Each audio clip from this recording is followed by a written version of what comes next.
السلام علیکم ورحمۃ اللہ وبرکاتہ نحمدہ ونصلی علی رسولہ الکریم اما بعد اعوذ باللہ من الشیطان الرجیم بسم اللہ الرحمن الرحیم یمحق اللہ الربا ویربی الصدقات واللہ لا يحب کل کفار اثیم۔ محترم سامعین، اس سے پہلے کی درس میں ذکر کیا گیا تھا کہ انفاق فی سبیل اللہ یعنی اللہ تبارک و تعالیٰ کے راہ میں خرچ کرنا، صدقہ و خیرات کرنا، وہ ایک نفع بخش تجارت ہے جس میں کبھی نقصان اور گھاٹا کا خوف و ڈر نہیں ہے، بلکہ اس میں منافع ہی منافع ہے اور موجودہ مال میں برکت آتی ہے اور اللہ تعالیٰ اضافہ کر دیتا ہے، رزق میں مزید رزق کا دروازہ کھول دیا جاتا ہے۔ محترم سامعین، اسی طرح سے اللہ کے راہ میں خرچ کیے ہوئے مال،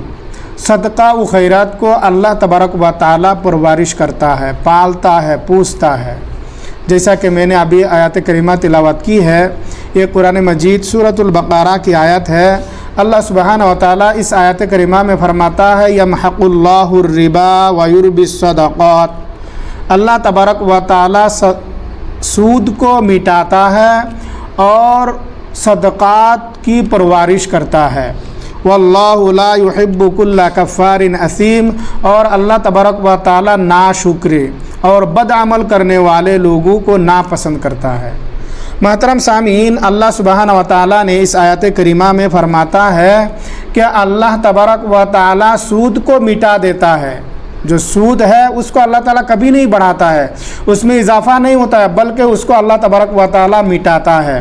اور صدقات کی اللہ تبارک و تعالیٰ پرورش کرتا ہے، پالتا ہے، پوستا ہے۔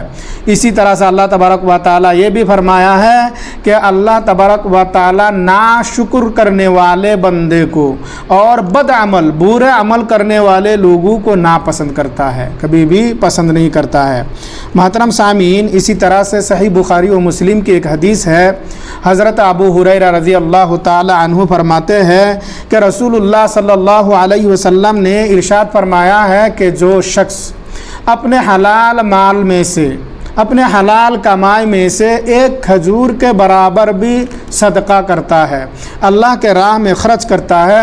اور اللہ تبارک و تعالی حلال مال ہی کو قبول کرتا ہے، تو اللہ سبحانہ و تعالی اس مال کو اپنے داہنے ہاتھ سے قبول فرماتا ہے اور وہ اس صدقہ کرنے والے شخص کے لیے پرورش کرتا ہے، پالتا ہے، یہاں تک کہ وہ پہاڑ کے مانند ہو جاتا ہے۔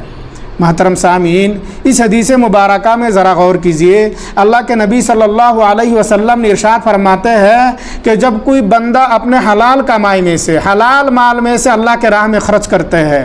صدقہ و خیرات کرتے ہیں، اور اللہ تبارک و تعالی حلال مال ہی کو پسند کرتا ہے، حلال مال ہی کو قبول کرتا ہے، جب وہ حلال کمائی میں سے کھجور کے برابر چیز اللہ کے راہ میں خرچ کرتا ہے تو اللہ تبارک و تعالی اسے اپنے داہنے ہاتھ سے یعنی سیدھے ہاتھ سے قبول فرماتا ہے، اور قبول فرمانے کے بعد اللہ تبارک و تعالی اسے اس شخص کے لیے جس نے اللہ کے راہ میں خرچ کیا ہے اسے پرورش کرتا ہے۔ جس طرح سے انسان میں سے ایک آدمی اپنے جانور کے بچے کو پرورش کرتا ہے، کھلاتا ہے، پلاتا ہے، اسی طرح سے اللہ تبارک و تعالیٰ اس صدقہ کو پرورش کرتا ہے، پالتا ہے، پوستا ہے۔ جیسے ایک بچھورے کو، ایک بچے کو پالنے سے بڑا ہو جاتا ہے، اسی طرح سے یہ صدقہ جو ہے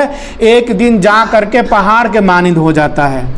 سبحان اللہ و بحمدہ، اللہ تبارک و تعالیٰ نے اس صدقہ کو پال پوس کے پہاڑ کے مانند کر دیتا ہے، یعنی کل قیامت کے دن اللہ تبارک و تعالیٰ اس صدقے کے بدلے میں بہت ہی زیادہ اجر عطا کرے گا۔ اسی طرح سے اللہ کے رسول صلی اللہ علیہ وسلم نے ارشاد فرمایا ہے ما نقصت صدقۃ من مال، صدقہ مال میں کمی نہیں لاتا بلکہ اضافہ کرتا ہے۔ صدقہ و خیرات کرنے سے کبھی بھی مال میں کمی نہیں آتا ہے، مال گھٹ نہیں جاتا ہے، نقصان نہیں ہوتا ہے، کم نہیں ہوتا ہے، بلکہ اللہ تبارک و تعالیٰ اس میں اضافہ بھی کر دیتا ہے۔ اسی طرح سے ایک دوسری روایت میں اللہ کے نبی صلی اللہ علیہ وسلم نے حضرت بلال رضی اللہ تعالیٰ عنہ سے مخاطب ہو کر فرمایا ہے کہ اے بلال تم خرچ کرتے رہو اور عرش والے کی طرف سے یہ خوف نہ کھاؤ کہ اس میں کمی ہو جائے۔